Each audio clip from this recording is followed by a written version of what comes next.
10 Johnny Carson guests who had zero shame. For 3 decades, Johnny Carson invited America into his television home each night. Behind that warm smile and Midwestern charm was television's greatest student of human behavior, a man who could read guests like no one else in the business. But there were certain stars who made even the unflappable Carson sweat. Guests who refused to play by the rules, who treated The Tonight Show like their personal playground, and who left producers in panic and Carson scrambling to maintain control of his own program. Johnny had a special signal for these guests, revealed a former Tonight Show director who worked alongside Carson for over a decade. He'd discreetly touch his ear while smiling, and our entire control room would know, this one's about to go off the rails. Buckle up. Most shocking were the guests who deliberately hijacked Carson's carefully structured format, turning interviews into chaotic spectacles that left the host visibly struggling to regain control. One actress infamously threw a drink at another guest on live television,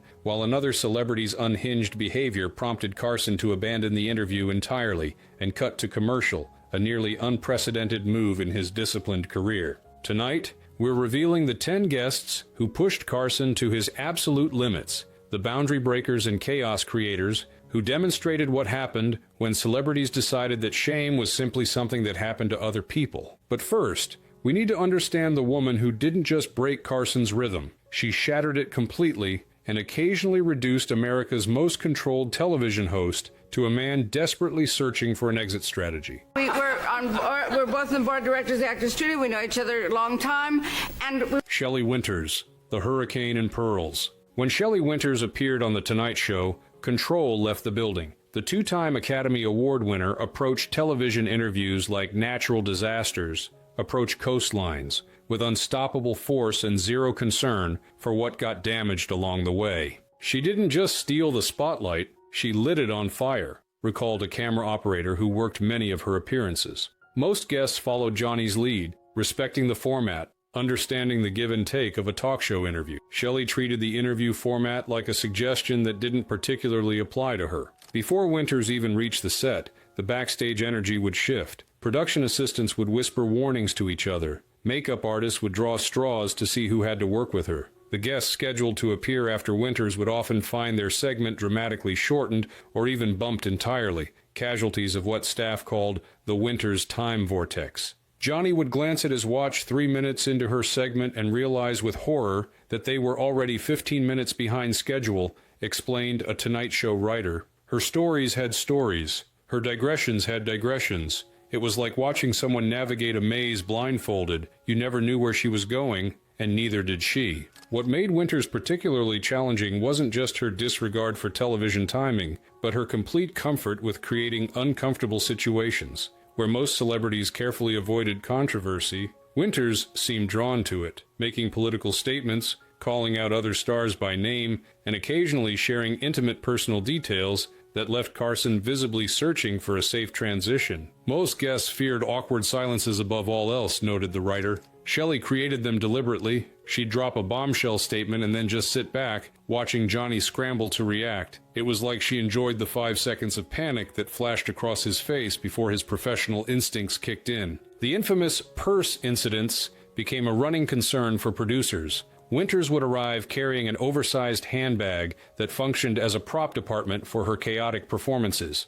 Without warning, she might suddenly dig through it, producing photographs, letters, or once, most memorably, a bikini that she held up against herself, asking Carson if she should wear it on her upcoming vacation. We started having production assistants try to casually check what was in the purse before she went on air, admitted a former producer. But she guarded that thing like it contained state secrets. The purse became this unstable element that could derail a carefully planned segment at any moment. While viewers found Winters' unpredictability entertaining, they didn't see the backstage behavior that truly earned her Carson's private disapproval. According to multiple staff accounts, Winters could be brutally demeaning to young employees, particularly women, making cutting remarks about their appearance, intelligence, or future prospects in the industry. Johnny had a rule, explained an NBC executive who worked closely with Carson. You could treat him however you wanted on camera. That was part of the job. but treating his staff poorly was unforgivable. When he heard how Winters had reduced a young female page to tears with a vicious comment about her weight, something permanently changed in how he viewed her. The breaking point came during a now legendary appearance when Winters, frustrated by a comment from another guest about aging actresses, threw her drink across the set. The moment created exactly the kind of unplanned drama television executives fear most, genuine conflict that couldn't be neatly resolved before the next commercial. Johnny was livid, remembered the camera operator. He maintained his composure on air. He always did, but during the break, he took Winters aside and said something none of us could hear. Whatever it was the only time I ever saw her look genuinely chastened. When they came back from commercial, she was noticeably subdued. Despite these tensions, Carson continued to book Winters throughout his tenure. Her star power and undeniable screen presence created memorable television moments that audiences loved, regardless of the chaos they caused behind the scenes. But staff noticed her appearances became less frequent over the years and were carefully structured to minimize potential damage. She was like a tornado you invited into your house because you needed the ratings, reflected the producer. Eventually, Johnny developed a system. Book her as the last guest so she couldn't derail the entire show. Never pair her with a guest she might clash with. And always build in extra time, because a 15-minute Shelley Winters segment existed only in some parallel universe where the laws of physics work differently. But if you thought Winters' chaos was merely accidental, wait until you meet the comedian who deliberately shattered television taboos, bringing raw truths about race, addiction, and American hypocrisy that had network censors hitting the delay button with unprecedented frequency. It turns in on me. I have to get out and do something. But this is exciting for me, just to know that, hey. Richard Pryor. Raw truth with zero apologies. When Richard Pryor settled into the guest chair on The Tonight Show, NBC censors moved to high alert. The revolutionary comedian approached television appearances with a radical concept. He would be exactly the same person on Carson's mainstream show that he was in his groundbreaking concert films and albums. No filtering, no sanitizing, just unvarnished truth delivered with genius-level comedic skill. Pain, jokes, and total honesty all at once, observed a Tonight Show writer who witnessed many of Pryor's appearances. Where most comics developed a tamer, television version of their act, Richard refused that compromise. The network might bleep him, but he wouldn't censor himself. That stance alone was revolutionary in the 1970s and early 80s. Pryor's Tonight Show appearances became masterclasses in navigating the tension between authentic artistic expression and network television constraints. He would address topics that were rarely, if ever, discussed on mainstream TV. His drug addiction,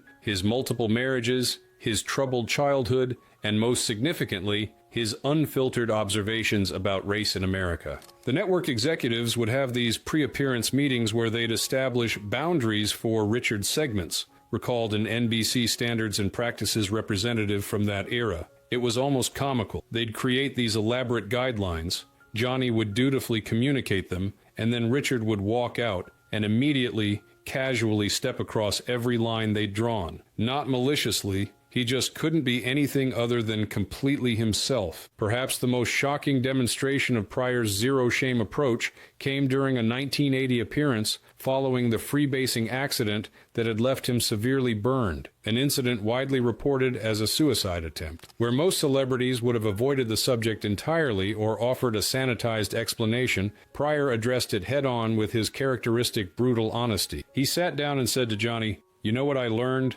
Fire is not a good recreational activity," remembered a cameraman who was present that night. The audience gasped, then nervously laughed, but Richard just kept going, talking openly about freebasing cocaine on national television when most stars wouldn't admit to having a glass of wine. It was like he was determined to be honest, even if it destroyed his career. What made these moments particularly powerful was Carson's response. Unlike his reaction to guests who created chaos through lack of discipline, Carson showed remarkable respect for Pryor's deliberate boundary pushing. He seemed to recognize that beneath the shocking language and explicit references was something precious, complete artistic integrity. Johnny had this look he'd get with Richard that was different from how he looked at any other guest, noted someone who worked closely with Carson. It was this mixture of admiration and fascination, like he was witnessing something he respected enormously but could never do himself. Johnny lived within careful boundaries his entire career, Richard obliterated boundaries as an artistic statement. They were opposites.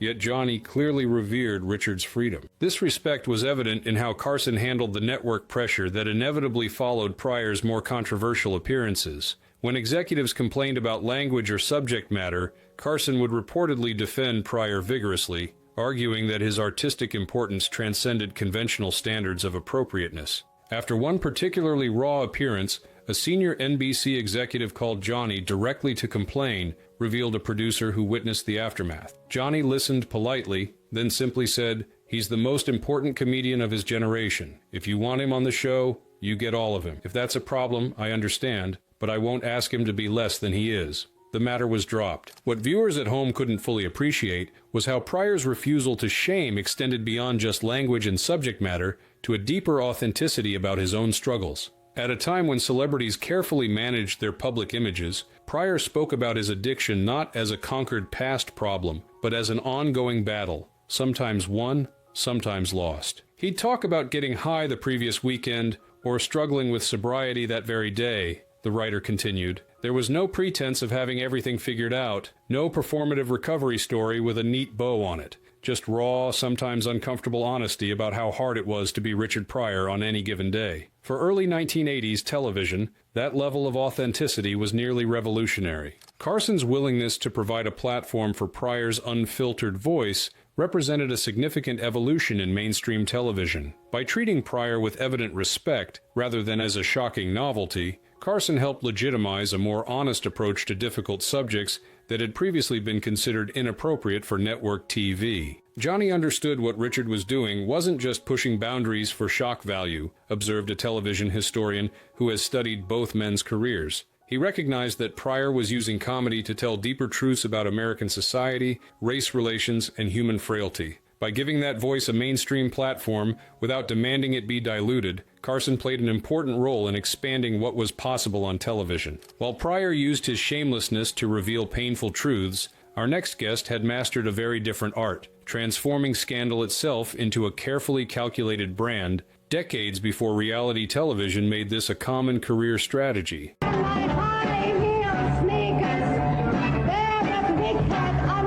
Zsa Gabor. Scandal as a personal brand. When Zsa Gabor swept onto the Tonight Show stage in a shimmer of diamonds and perfume, viewers were treated to a masterclass in what one producer called professionally engineered shamelessness. With her exaggerated Hungarian accent and theatrical declarations of "darling" punctuating every other sentence, Gabor had transformed indiscretion from a liability into her primary product. She made Scandal into a brand, noted a television critic who covered her numerous Carson appearances. Long before celebrities had strategic social media presences, Zsa intuitively understood that her private life could become more valuable than her acting career if she presented it as ongoing entertainment. She didn't just accept publicity about her scandals, she deliberately generated it. What separated Gabor from truly unfiltered guests was the calculated nature of her outrageousness. Every seemingly spontaneous revelation about her 9 marriages, her jewelry collection, or her romantic escapades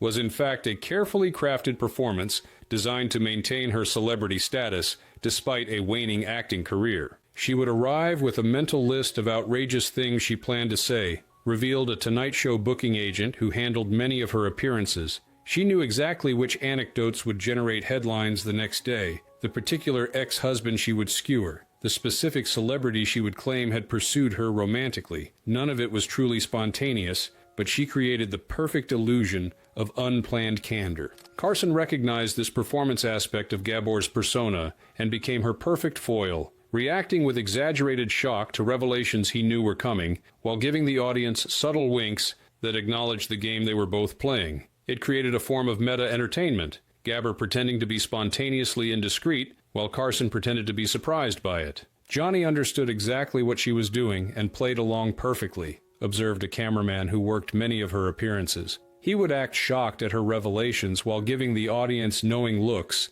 that essentially said, "Can you believe this woman?" It was a dance they performed together, with Carson playing the somewhat scandalized straight man to her outrageous socialite. What made Gabor's appearances particularly notable was her willingness to discuss her many marriages and divorces with casual frankness during an era when such matters were rarely addressed so openly on television. She would brazenly evaluate her ex-husband's shortcomings, compare their romantic capabilities, and discuss financial settlements with a cavalier attitude that was shocking for the time. She once told Johnny, "I am very good housekeeper. Every time I divorce, I keep the house," recalled a Tonight Show writer. The audience roared, but you have to remember this was at a time when divorce still carried significant stigma, especially for women. Zisa didn't just acknowledge her divorces, she wore them as badges of honor and transformed them into comedy material. Her shamelessness extended to her flirtatious behavior with Carson himself. Unlike most female guests who maintained professional decorum,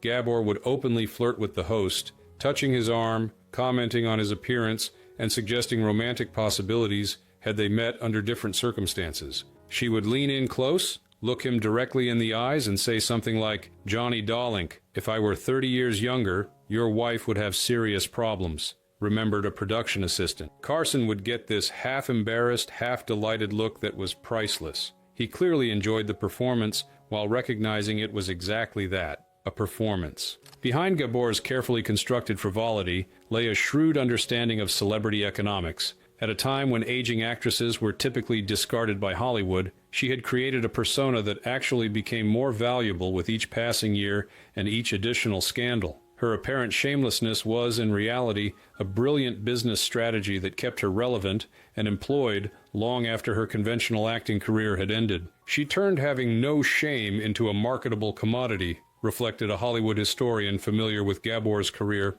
In an industry that typically punished women for aging and for having complicated personal lives, Zsa found a way to monetize both. Every divorce, every lawsuit, every public spat became content that extended her brand rather than damaging it. It was remarkably forward-thinking for that era. For Carson, Gabor represented a particular type of guest, someone who would reliably deliver entertaining television without the unpredictability of truly unfiltered personalities. Their tacit agreement, she would be outrageously indiscreet within carefully understood boundaries, and he would react with perfect, calibrated shock, created segments that satisfied audiences while remaining comfortably within the host's control. Johnny once described her as entirely artificial and completely authentic at the same time, revealed a producer who worked closely with Carson. He meant it as a compliment. She had created this outrageous character called Zsa Gabor, and committed to it so thoroughly that it became genuinely entertaining. She never broke character because the character was her livelihood. If Gabor's shamelessness was calculated, our next guest's lack of filter came from a far more potent source, a British actor whose liquid courage transformed a standard interview into a terrifying high-wire act that had Carson signaling for help. And people that came to America, it seems to me, because they thought that they were either economically or socially or religiously persecuted. Oliver Reed, unfiltered, unsteady, and completely uncensored. The moment Oliver Reed stepped, or more accurately, lurched, onto the Tonight Show stage in July 1979, Carson's producers knew they had a crisis on their hands. The British actor, known for powerful performances in films like Oliver and Women in Love, was visibly, undeniably intoxicated, slurring his words, swaying slightly in his seat, and fixing Carson with the unnervingly intense stare of someone working very hard to appear sober. He was 3 bourbons in and still demanding more, remembered a stage manager who witnessed Reed's pre-interview preparations. When a production assistant tried to bring him water instead, Reed growled, "I didn't ask for bloody water, did I?" in that booming voice of his. You could feel the panic rippling through the staff. This was live television with an unpredictable, uninhibited star who clearly had no intention of playing by the rules. What followed was one of the most uncomfortable yet fascinating interviews in Tonight Show history. Reed lurched between topics with no logical connection, interrupted Carson repeatedly, and occasionally lapsed into British pub songs complete with lyrics that had the censors frantically hitting their delay buttons. The audience's reaction evolved from initial amusement to a kind of collective anxiety as Reed's behavior became increasingly erratic. It was like watching a car crash in slow motion, described a camera operator who worked that night. Johnny was visibly calculating in real time, trying to figure out how to salvage the interview without embarrassing Reed completely or cutting him off mid-segment. At one point, Johnny looked directly into the wrong camera and mouthed what appeared to be, "Help me," to the director. For Carson to break the fourth wall like that, even momentarily, showed how desperate the situation had become. Unlike some of Carson's regular troublemakers, who understood the boundaries of network television, Reed seemed either unaware of or completely unconcerned with American broadcast standards. He peppered his rambling stories with profanities, made sexual references that were graphic even by late-night standards, and generally behaved as though he were in a London pub rather than on national television. What made it particularly challenging was that beneath the slurring and the inappropriate comments, Reed was occasionally brilliant, noted a Tonight Show writer who witnessed the appearance. He'd suddenly deliver this perfectly articulated insight about acting or filmmaking, and you'd glimpse the formidable talent beneath the alcohol. Then just as quickly, he'd veer back into completely incoherent territory. It made it impossible for Carson to simply shut the interview down. Those moments of lucidity kept everyone hoping he might pull it together. The situation reached its most tense point when Reed, in the middle of a disjointed story about filming in Spain, suddenly focused on a woman in the audience and called out, "You there, in the red dress, you're a lovely bit of crackling, aren't you?" Before Carson could intervene, Reed had invited the visibly uncomfortable woman to join him after the show, adding several suggestions about what they might do together that required immediate censoring. Carson gave the cut signal to the director, remembered a producer, who was in the control room. We went to commercial about 2 minutes early, which almost never happened. During the break, Johnny leaned over and said something very brief to Reed. We couldn't hear what was said, but Reed's face changed completely, like a scolded schoolboy suddenly realizing he'd gone too far. When they returned from commercial, Reed was noticeably subdued, answering Carson's questions with uncharacteristic brevity and making a visible effort to sit more upright and speak more clearly. The remainder of the segment proceeded without further incident, though the earlier tension had created an atmosphere that never fully dissipated. That was Johnny's unique genius, reflected the producer. He somehow communicated to Reed that he had one chance to pull himself together or the interview was over, and he did it without ever making the audience aware that such an ultimatum had been delivered. Reed actually apologized to Johnny after the show. He mumbled something about jet lag and medication, the usual excuses, but he seemed genuinely embarrassed once he had sobered up a bit. Reed's appearance became legendary among Tonight Show staff as an example of Carson's ability to handle even the most challenging guests without losing his composure or humiliating them on air. Where a lesser host might have played up Reed's condition for laughs or cut the segment entirely, Carson found a middle path that protected both the show's integrity and the actor's dignity. The amazing thing about Johnny was that he never took advantage of a guest's vulnerability, the writer observed. He could have easily made Reed the butt of jokes or emphasized his condition for cheap laughs, but that wasn't his style. Even with a guest who was causing him enormous professional stress, Carson maintained a basic respect for their humanity. He would guide, redirect, even firmly establish boundaries, but he wouldn't humiliate. Reed never returned to The Tonight Show during Carson's tenure, one of the few guests who earned what staff called the permanent clipboard notation, indicating they should not be booked again regardless of their current popularity. But his single appearance remains a testament to the unpredictable nature of live television and Carson's extraordinary ability to navigate even its choppiest waters. While Reed's shamelessness stemmed from liquid courage, our next guest had something far more potent. The fearlessness of Hollywood royalty who, after decades of acclaim, had absolutely nothing left to prove and no one left to impress. Have this one on me, your man.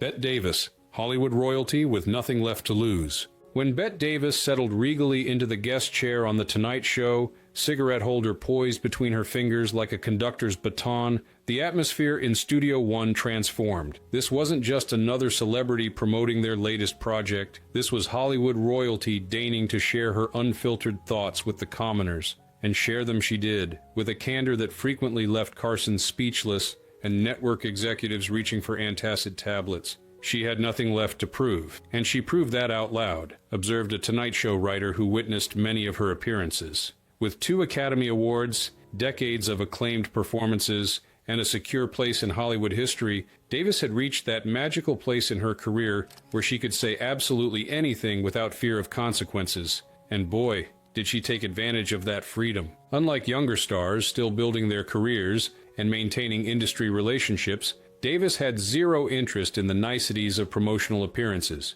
She would name names, cite specific examples of mistreatment, and generally behave like someone who had kept detailed records of every slight she'd experienced throughout her long career and was finally ready to make those records public. During one memorable appearance, she told Johnny point blank, "Getting old in Hollywood is like being thrown out with the trash," recalled a producer who worked on that episode. The audience audibly gasped. This wasn't the usual carefully packaged celebrity interview with pre-approved talking points. This was raw truth from someone who had lived it, delivered with absolutely no concern for who might be offended. Davis's appearances created particular anxiety for network censors and standards departments. Where most guests respected unwritten rules against criticizing specific individuals, Davis would unhesitatingly call out directors, co-stars, and studio executives by name, often with razor-sharp assessments of their professional shortcomings or personal character flaws. "We had a special alert system just for Bet's appearances,"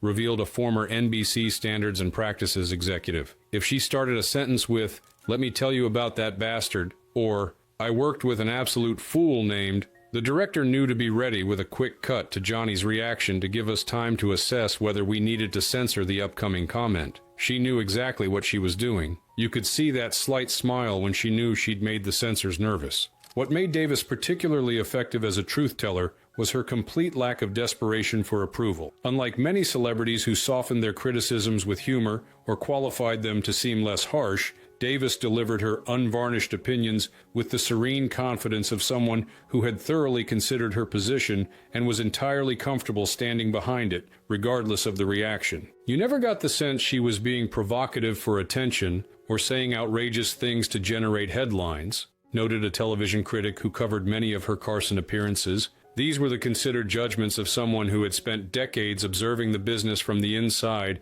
and had finally reached a point where she felt not just permitted, but perhaps obligated to speak her truth about it. Carson's approach to Davis revealed his deep respect for authentic expertise and earned status. While he might gently challenge or redirect other guests, whose candor threatened to become uncomfortable, with Davis he primarily assumed the role of fascinated listener, recognizing that her decades of experience gave her perspectives that deserved to be heard, however uncomfortable they might make some viewers or industry insiders. Johnny knew what the audience at home understood intuitively. "When Bette Davis speaks about Hollywood, you shut up and listen," explained a director who worked many of her appearances. He would occasionally try to lighten the mood if things got too dark, but he never attempted to silence her or change the subject entirely. There was an unspoken acknowledgement that she had earned the right to say whatever she damn well pleased on his show. Perhaps most remarkably, Davis managed to deliver even her most scathing assessments with a wit and style that transformed potential bitterness into compelling television. Unlike some stars who became visibly angry when discussing their grievances,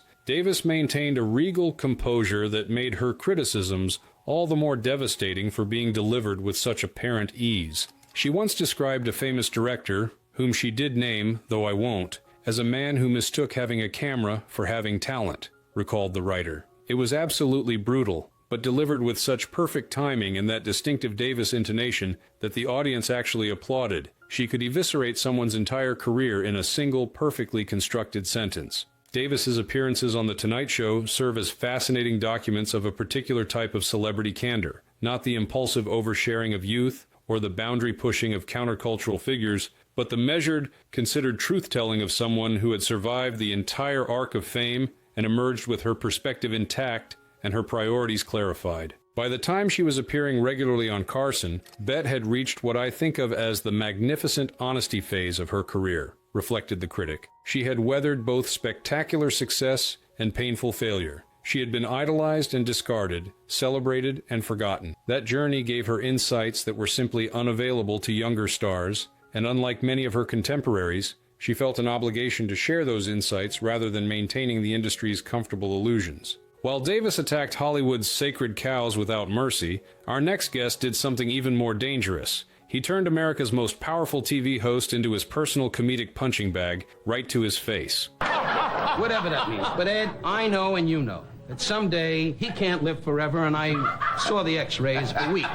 Don Rickles, the man who roasted Johnny to his face. When Don Rickles bounded onto the Tonight Show stage, the atmosphere in Studio One transformed instantly. The energy level spiked, Carson's normally relaxed posture tensed slightly in anticipation, and the audience leaned forward collectively, knowing they were about to witness something rare in the carefully controlled world of network television. Completely unfiltered comedy aimed directly at the king of late night himself. "No filter, no fear," recalled a Tonight Show writer who worked during the height of Rickles' frequent appearances. Where every other guest treated Johnny with this reverent respect, Rickles would walk out and immediately start insulting him. His clothes, his hair, his multiple divorces, anything was fair game. And Johnny almost always loved it, even when the jokes occasionally drew blood. Rickles' unique relationship with Carson represented a stunning departure from the typical host-guest dynamic. While other celebrities carefully observed the unwritten rule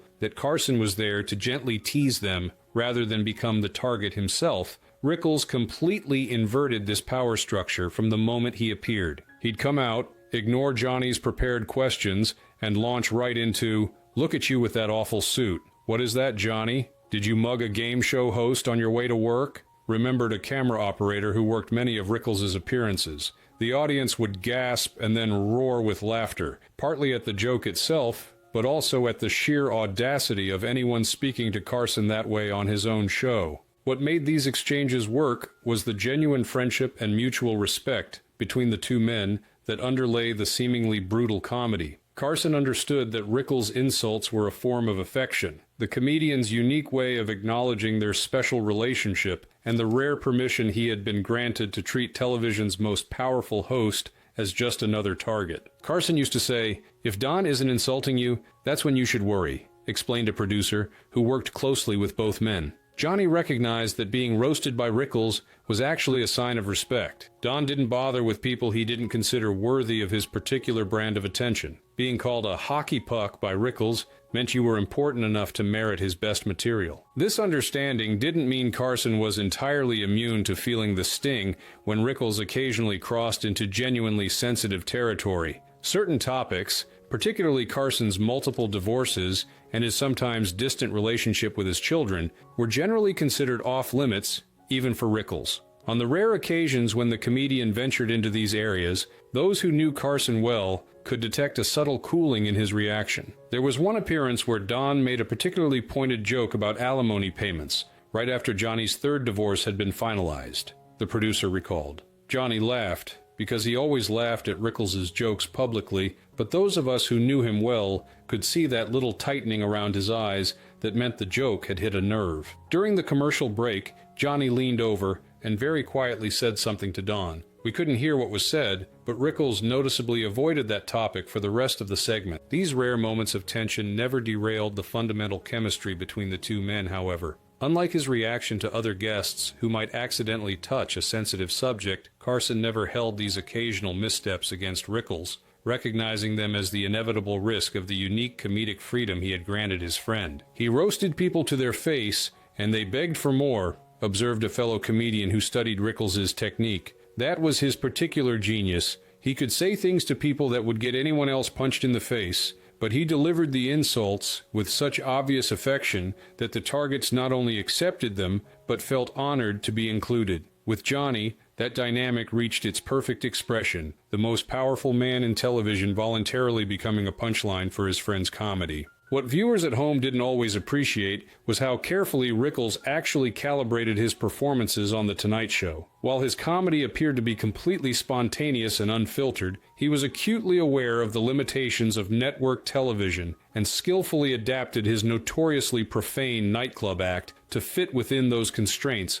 without losing its essential energy. Don called Johnny Ed and Ed Johnny, and the audience names that only he could get away with, noted the writer, but he was actually very strategic about which insults would work on television versus in a Las Vegas showroom. He never used the truly rough language from his club shows, and he avoided topics that would have created genuine problems with the censors. The brilliance was that he created the illusion of complete, unfiltered chaos while actually remaining within the boundaries of what was permissible. The situation reached a critical point when Rickles orchestrated what he intended as a surprise tribute to Carson, but what became, in execution, something much closer to a roast. Without obtaining proper clearance from Carson or the producers, Rickles arranged for a series of embarrassing photos and stories from Carson's past to be compiled and displayed during what was supposed to be a standard interview segment. It was a complete ambush, recalled the director who worked that night. Johnny had no idea what was coming,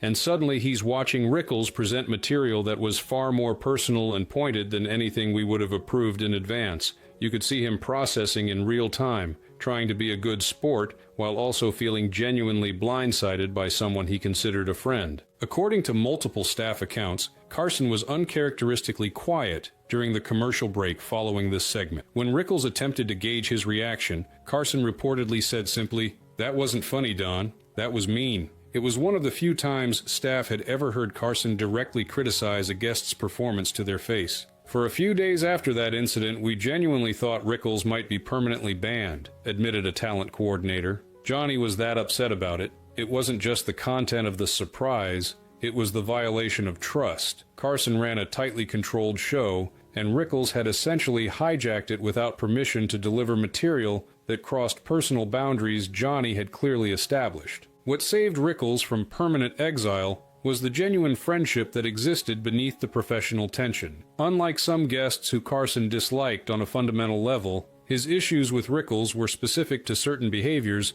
rather than a general antipathy toward the person. This allowed for something rare in Carson's world: genuine reconciliation after a serious breach. Don eventually apologized, sincerely, privately, without excuses, said someone familiar with both men, and Johnny, who could hold grudges for decades over relatively minor slights, accepted that apology and moved forward. That speaks volumes about the real affection that existed between them, despite the occasional painful moments. If Rickles tested Carson with his comedic attacks, our next guest created an entirely different challenge: a manic genius whose mind moved so fast that the normal rules of television simply couldn't contain him.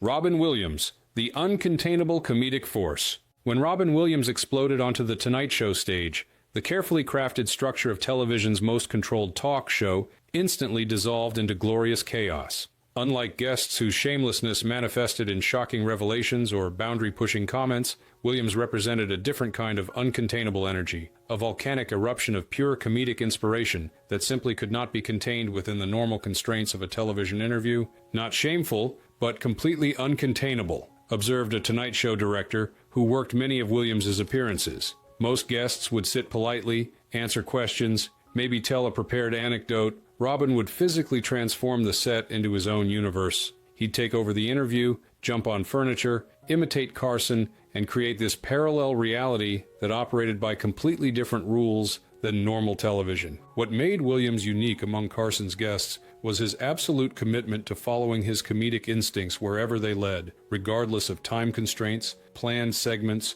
or the supposed structure of a talk show interview, where even the most difficult guests typically acknowledge the basic format of question and answer. Williams treated Carson's questions as mere jumping-off points for extended improvisational flights that could go literally anywhere. He didn't answer questions. He invented universes, noted a writer who worked with Carson during that period. Johnny would ask something simple like, "How was your flight?" expecting a brief response before moving to the prepared talking points. 15 minutes later, Robin would still be going, having transformed that simple query into an extended routine involving the flight attendants, other passengers, the pilots, air traffic controllers, and somehow the entire Russian Olympic team, all performed in different voices with physical comedy that had him literally rolling on the floor at one point. Carson's reaction to Williams revealed both his professional adaptability and his genuine admiration for unrestrained comedic talent. Rather than attempting to regain control or redirect Williams back to the planned interview structure, Carson would essentially surrender the segment entirely,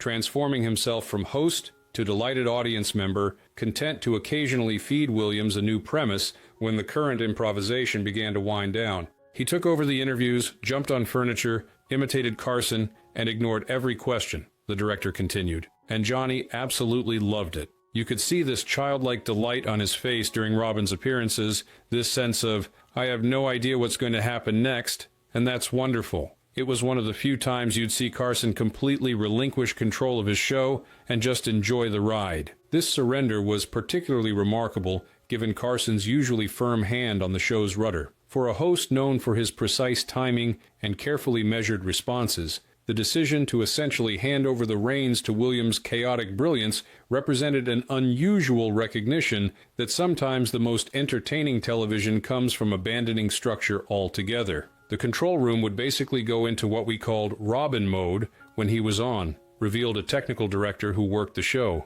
Normal camera blocking went out the window because you never knew where he would be at any given moment. He might start in the chair, but within minutes he could be under Carson's desk, climbing on the couch, or wandering into the band area to borrow Doc Severance's trumpet for a bit. We just assigned each camera operator to stay with him wherever he went and tried to capture as much as we could. This unpredictability created genuine challenges for the show's production team. Commercial breaks had to be called at whatever point Williams happened to take a breath, regardless of the planned schedule. Other segments sometimes had to be shortened or eliminated entirely because Williams had completely consumed the available time. Even the traditional format of moving from one guest to the next became complicated when Williams was involved. If Robin was the first guest of the night, we'd sometimes have to make a judgment call about whether to even bring out the second guest at all, remembered the director. There were nights when he was so brilliant and the audience was so completely engaged that bringing out another guest felt like a disservice to everyone. Johnny would occasionally make the call right there during a commercial break. Let's keep Robin and move the next guest to tomorrow night.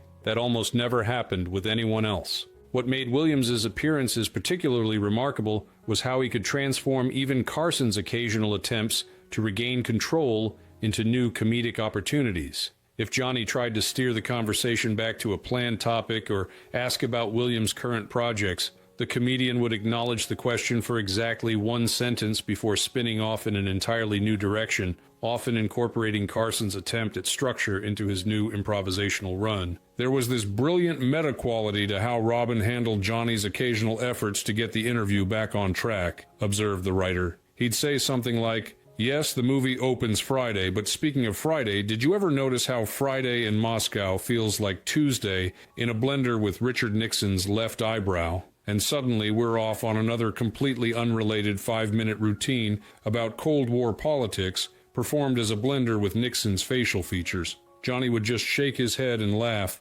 recognizing he'd been outmaneuvered by a comedic genius. Despite the challenges Williams created for the show's structure, he remained one of Carson's favorite and most frequent guests. The host's genuine appreciation for Williams's unrestrained brilliance seemed to outweigh any professional frustration at the disruption of his carefully crafted program. In Williams, Carson appeared to recognize a pure comedic force that deserved complete freedom to express itself, even at the cost of his own hosting control. Johnny had this look he got with Robin that was different from his reaction to any other guest, noted someone who worked closely with Carson. It was this expression of pure wonder and delight, like he was witnessing something miraculous, rather than just another celebrity interview. He would literally move his chair back slightly, creating physical space for Robin to perform, a subtle acknowledgement that the normal rules were suspended when Williams was in the building. Williams might have been uncontrollable, but our next guest was simply unmovable, a comedy legend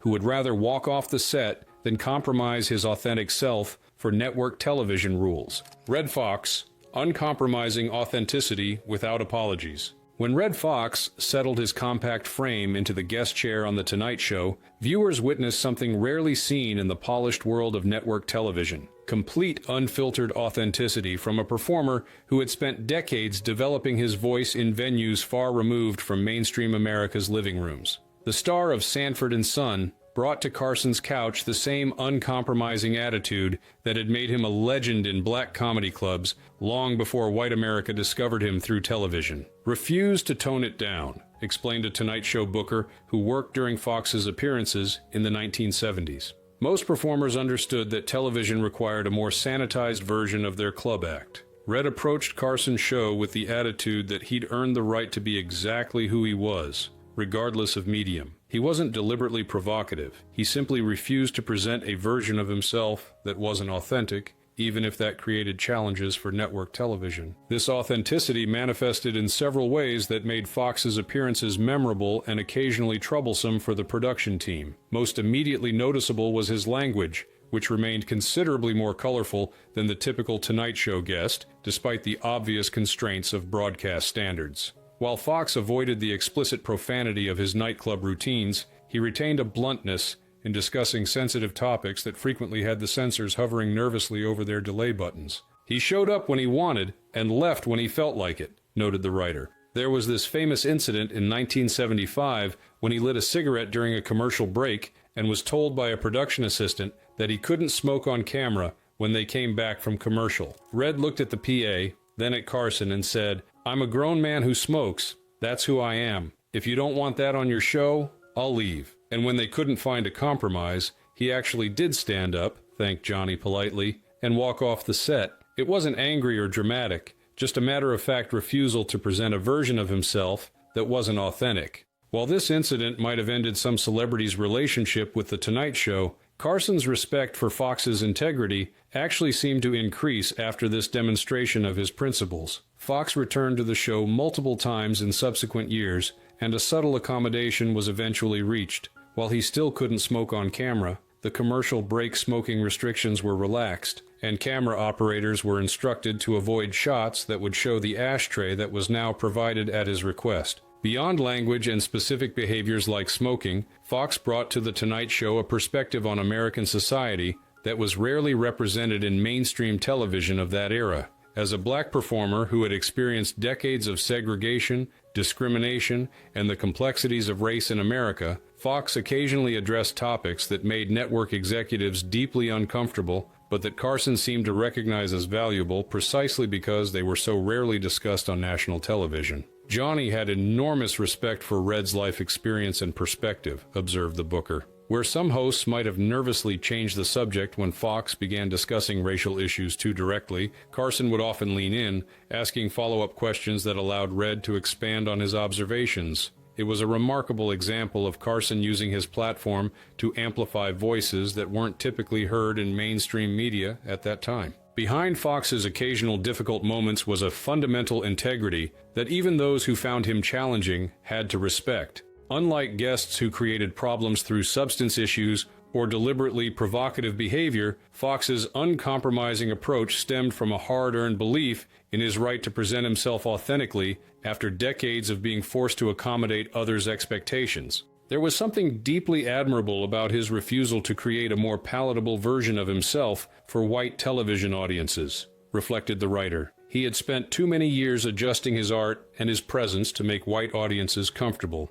and by the time he reached Carson's show, he was simply done with that. The attitude was essentially, "I'm Red Fox. I've earned the right to be exactly who I am. Take it or leave it." Carson's willingness to take it, to accept Fox on his own terms, rather than demanding he conform to television's typical expectations, created some of the most honest and compelling interviews of the Carson era. These conversations provided a rare opportunity for mainstream American audiences to encounter a perspective that was typically excluded from network television, delivered by someone unwilling to soften its edges for easier consumption. Johnny once described Red as completely without pretense or performance, just pure authenticity, recalled someone who worked closely with Carson. Coming from a host who was himself quite guarded and controlled, this was perhaps the highest compliment he could offer. Carson recognized in Fox something he himself struggled to achieve, the courage to be exactly who you are, regardless of the setting or the potential consequences.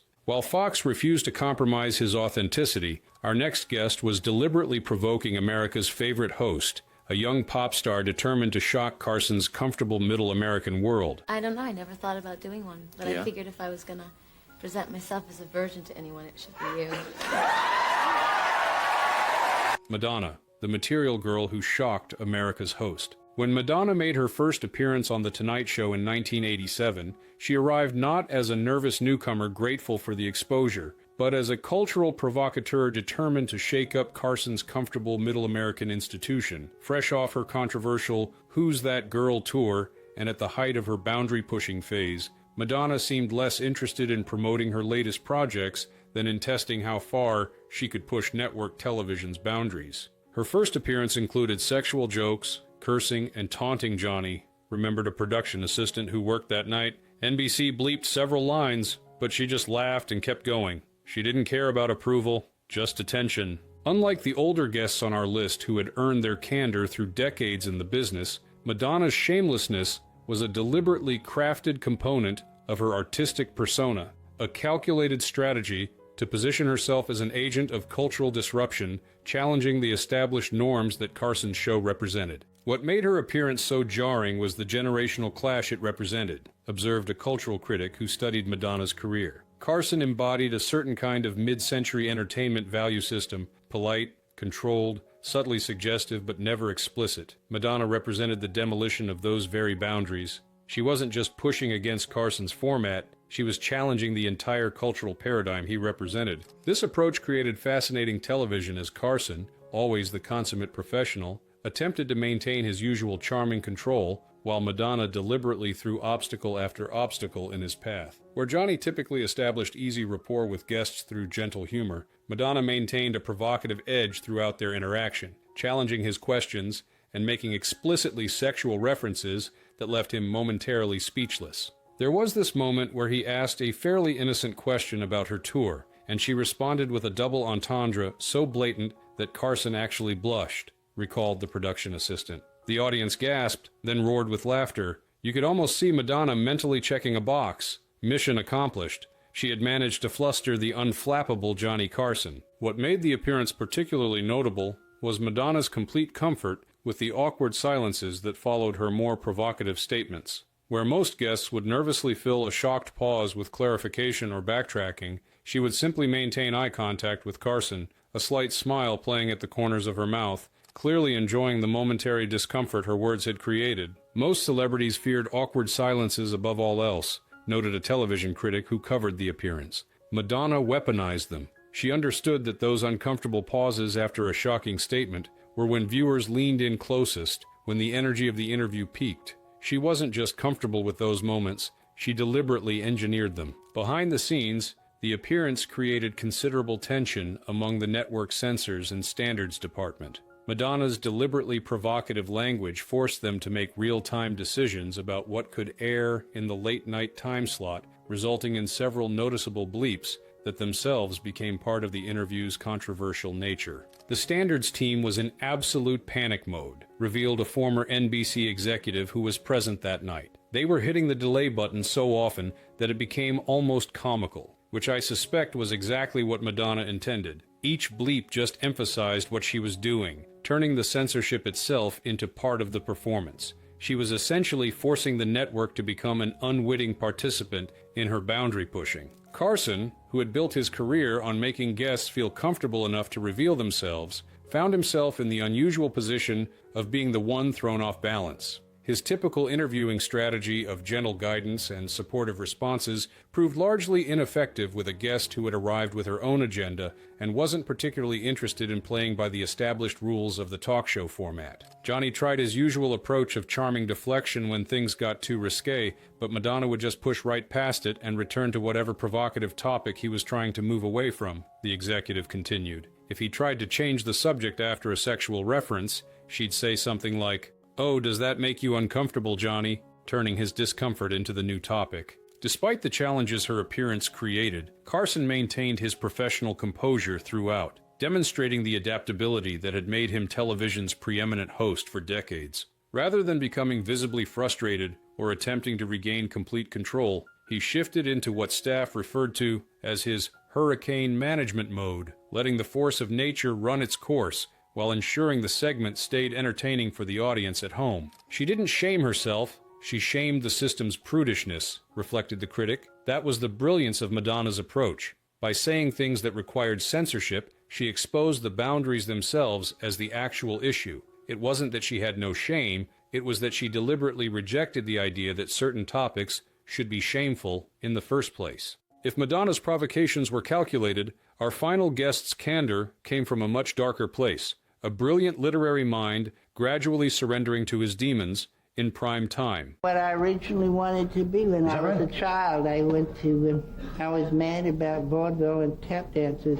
Truman Capote, literary genius, unleashed. When Truman Capote settled his diminutive frame into the guest chair on The Tonight Show, viewers witnessed the fascinating spectacle of one of America's most brilliant literary minds gradually abandoning all filters between his thoughts and his words. The author of Breakfast at Tiffany's and In Cold Blood brought to Carson's show a unique combination of razor-sharp intellect, vicious wit, and an increasingly apparent struggle with substance abuse that resulted in some of the most uncomfortable yet compelling interviews of the Carson era. He was either drunk, dangerous, or both, observed a producer who worked with Carson during this period. What made Capote particularly unpredictable was that the alcohol didn't completely dull his intellect. It just removed any concern about the consequences of what he said. So you'd get these moments of stunning insight immediately followed by scandalous revelations about public figures that had the network lawyers running in circles. Unlike guests whose candor was calculated for effect, Capote's increasingly uninhibited appearances seemed to reflect a genuine dissolution of the barriers between his private thoughts and public statements. As his struggles with alcohol and drugs became more apparent, his already minimal social filters eroded entirely, resulting in interviews that veered between literary brilliance and troubling incoherence. Slurred, stumbled, and dropped unfiltered gossip bombs, recalled a Tonight Show writer who witnessed several of Capote's appearances in the 1970s. The terrifying thing was, everyone knew he actually did have dirt on Hollywood stars and Washington politicians. This wasn't empty boasting. He had been the confidant of movie stars, socialized with presidents and first ladies, attended the most exclusive gatherings for decades. When he started naming names and describing what he'd seen at private events, there was genuine panic among certain circles about what he might reveal next. Capote's status as a literary giant who had moved comfortably through the highest echelons of both Hollywood and Washington society made his unfiltered comments particularly explosive.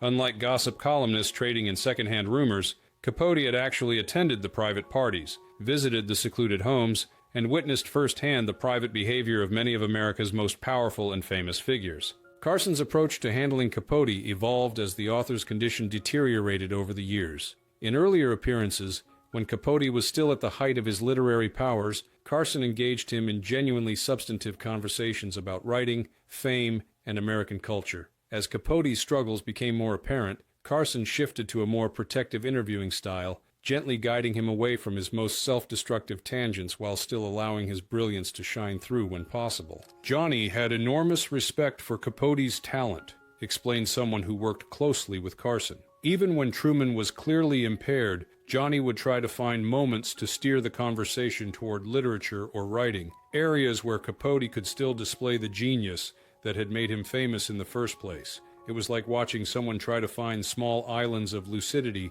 in an increasingly chaotic mind. The most challenging aspects of Capote's appearances came when he would make startling confessions about his own behavior, or make claims about public figures that crossed from gossip into potentially libelous territory. These moments created real-time dilemmas for the production team and network standards department, who had to balance the compelling television Capote created against the legal and ethical risks he presented. There was one appearance where he started describing in explicit detail a sexual encounter involving a very prominent political couple, remembered the NBC executive. Carson let him go for about 30 seconds, fascinated like everyone else, before realizing we were heading into potentially actionable territory. The skill with which Johnny then redirected him, making it seem like a natural conversation shift rather than a deliberate interruption, was masterful. Capote probably never even realized he'd been steered away from legal disaster. What made Capote's appearances particularly poignant was the visible deterioration